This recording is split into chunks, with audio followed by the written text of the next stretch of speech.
Hi folks, and welcome to the channel for the start of a new project. I always like to have more than one layout project on the go at any one time, so if I get bored or I get stuck with progress on one, I can move on to something else for a bit. And so as well as working on my Glasgow layout, Crow Road, I've also been doing some work on this simple box file layout based on Hardendale Quarry in Cumbria.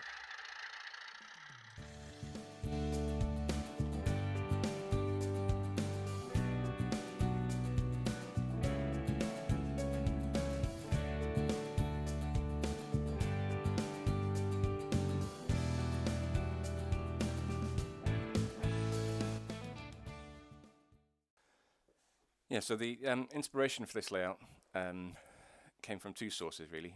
The first was this layout I came across a while ago called Duncreevy Sidings.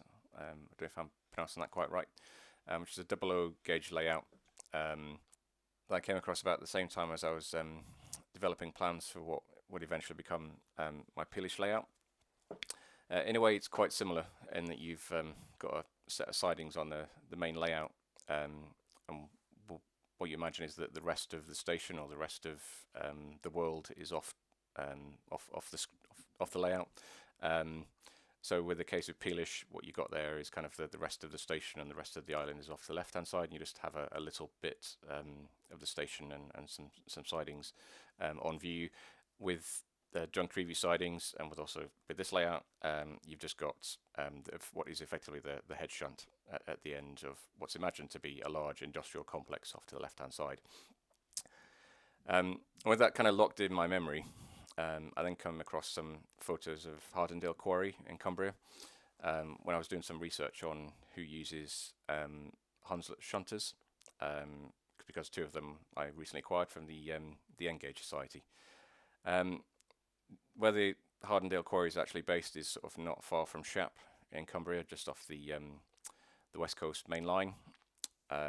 What is there in reality is kind of a set of sidings that serve a lime quarry. And at the very far end, you've got kind of a small modern engine shed and a head shunt, and that was kind of the bit that I decided to model. And kind of putting those two bits together, kind of the Duncreevy idea together with this, you get what I'm calling Hardendale Quarry.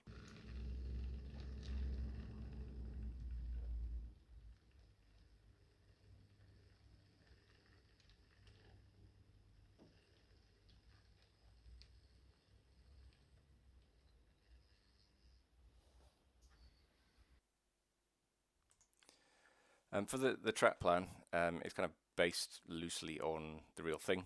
I haven't got a copyright-free image, but if you look in the description, there are some images of the real thing. What you find is that there's kind of three sets of tracks.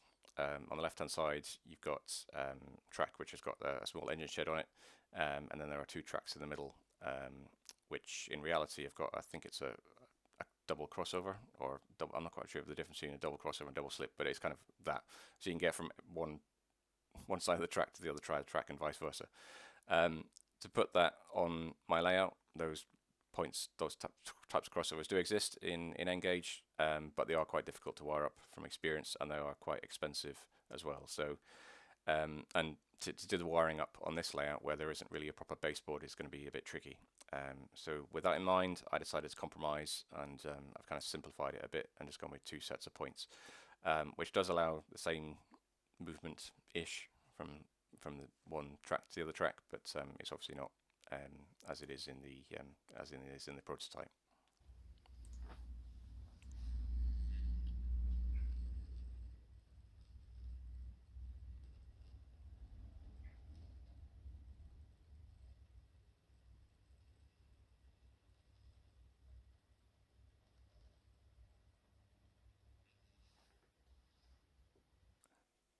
The baseboard itself is just like I used on Corkicle. It's two A4 box files with the middles cut out and stuck together with some card.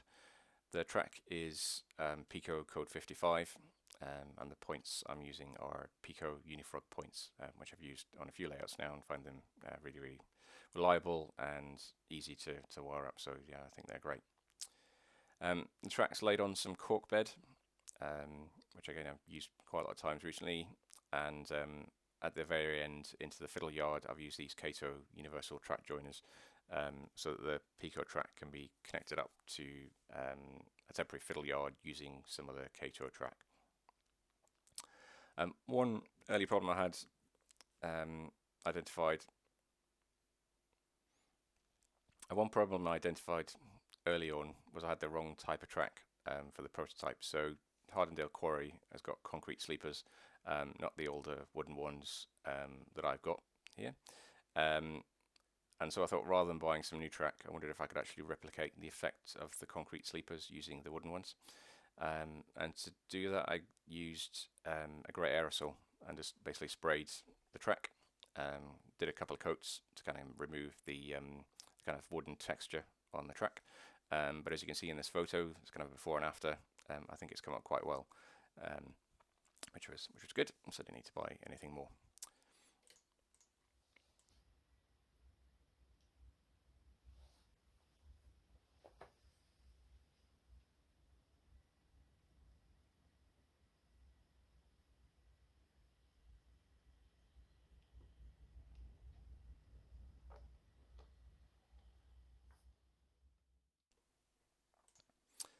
And then the track was just, once I kind of got the layout sorted and where the track was going to go, it was just glued down using some PVA glue. And then I ballasted it by hand, which I do for all my micro layouts. It does take a while, but it does mean that you don't end up with large clumps of ballast where you don't want it.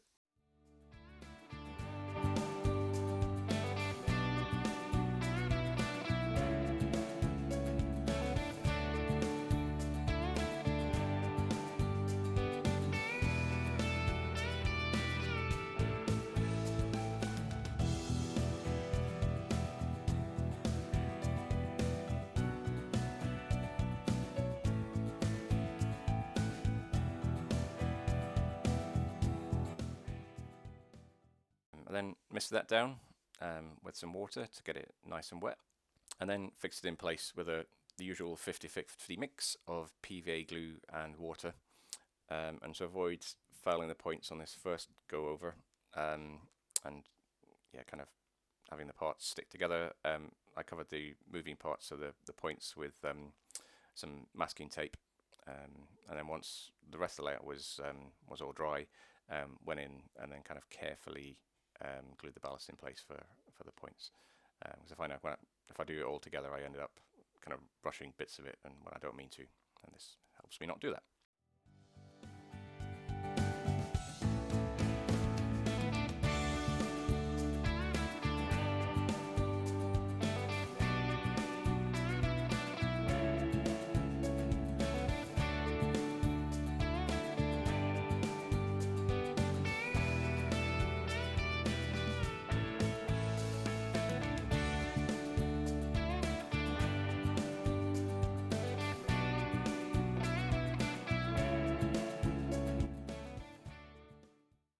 I wanted to get the back scene in quite early, just to get a feel for what the layout was going to look like with the back scene I plan to use.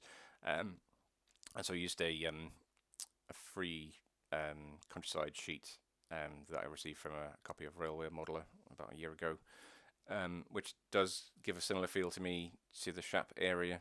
Maybe there's more trees in this image than there are in Shap, because it's the weather's in the looks like the weather in the image is a lot nicer than it is up in the Shap Mountains, but I think it's close enough for me.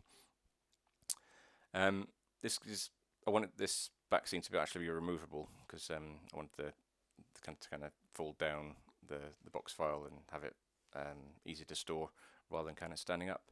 And to do that, I used some thick card glued along the back, into which you can kind of slot the back scene in. And I also downloaded a photo of some of the limestone kilns at Hardendale to add to the scene as well, to kind of show that nice contrast that I think you get from the actual location, where you kind of got this open countryside, and then in the middle of it is this kind of industrial scape, and I quite like that contrast between the two.